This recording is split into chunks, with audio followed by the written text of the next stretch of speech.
sales lady na nagtitinda ng sapatos noon, may sarili ng negosyo ngayon. At ang good news, ang kanyang biyaya, ibinabahagi niya rin sa iba.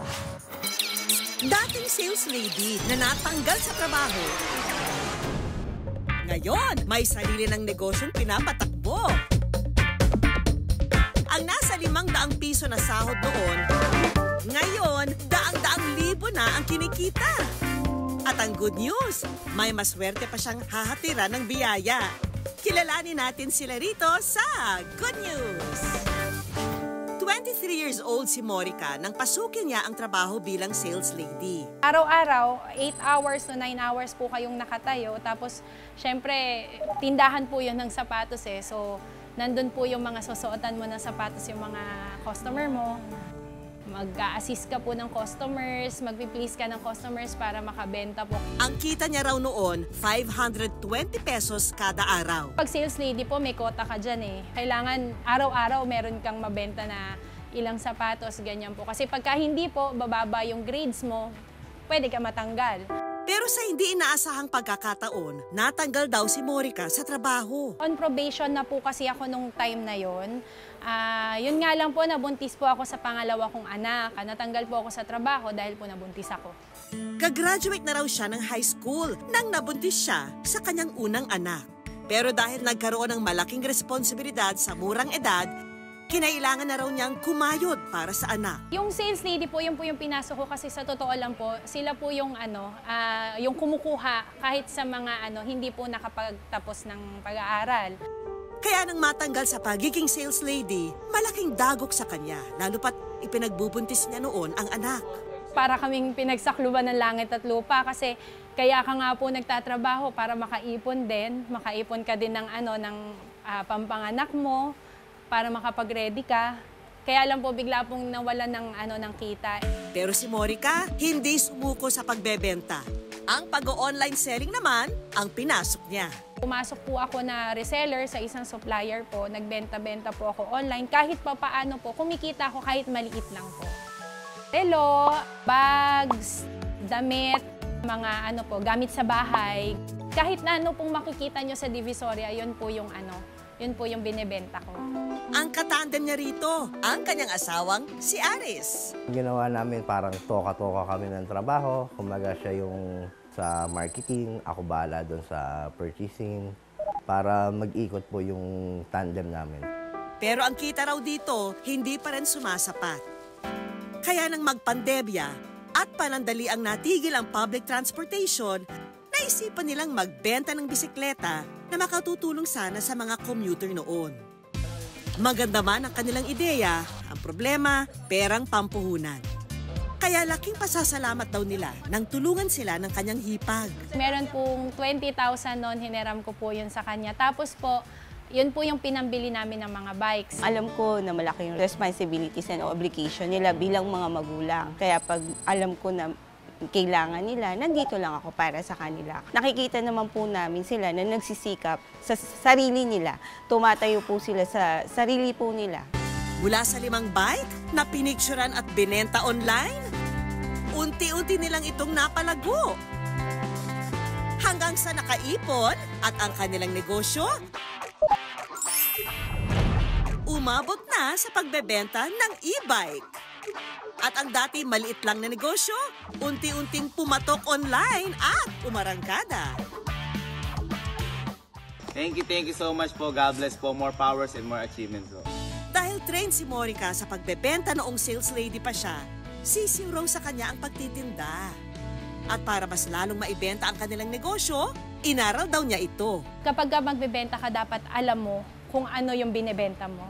So talagang inaral po namin mag-asawa kung ano po yung kasulok-sulukan ng mga e-bike. Kaya naman matapos ang 3 taon, ang dating sales lady na tinanggal sa trabaho, ngayon, siya na ang amo sa sarili niyang negosyo. From 12,000 po kasi before ng sales lady po ako. Ngayon po, na nagbebenta na ako ng e-bike, nagiging 6 digits na po yung kita namin. Buwan-buwan. Talagang nagbunga ang kasipagan ni Morica. Dahil dito, nakapagpaayos na sila ng bahay, nakapagpundar ng sasakyan, at nakapagpatayo na rin ng e-bike warehouse. Naging big-time negosyante man daw si Morica, hindi niya raw ikakahiya ang naunang trabaho niya.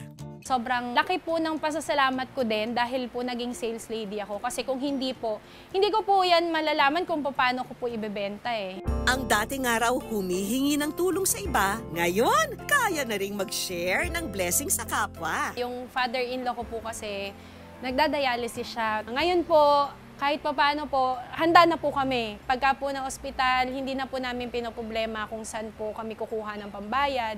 Pati ang pagbibigay ng e-bike sa nangangailangan, walang pagdadalawang isip niyang ginagawa. Ngayon po kasi, pagka nakikita ko na meron po talagang nangangailangan, na talagang porsigido po sa buhay, yun po, binibigyan namin. Yun po yung nagiging chance ko na para tumulong naman po sa kanila.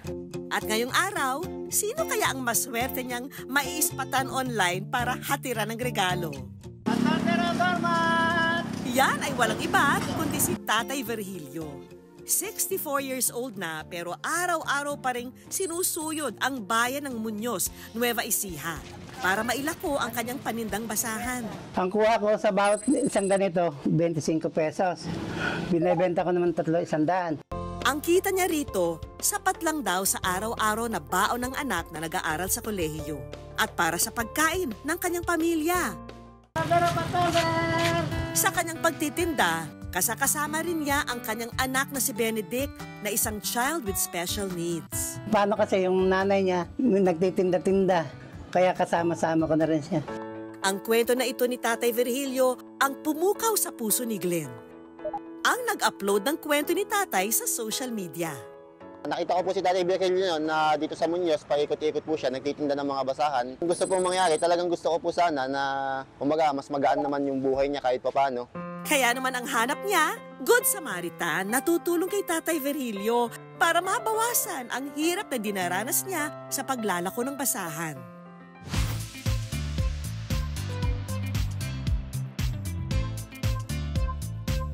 Ang good news, to the rescue dyan si Morica.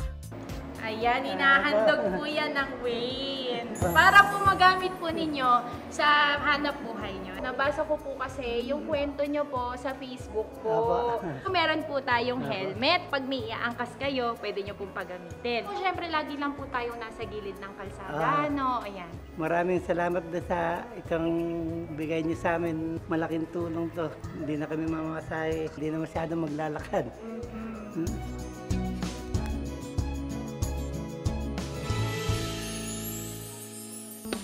Hindi pa riyan natatapos ang good news para kina Tatay Virgilio dahil may pabaon pang grocery items si Morica at Aris para sa kanila. Kami taga-shopping.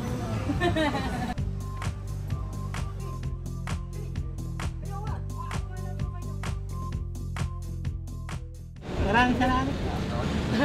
Opo, wala po naman. Anumang hamon ang dumating, basta magsumikap lang sa buhay. Katulad ni Morica at Tatay Virgilio, siguradong may good news na naghihintay.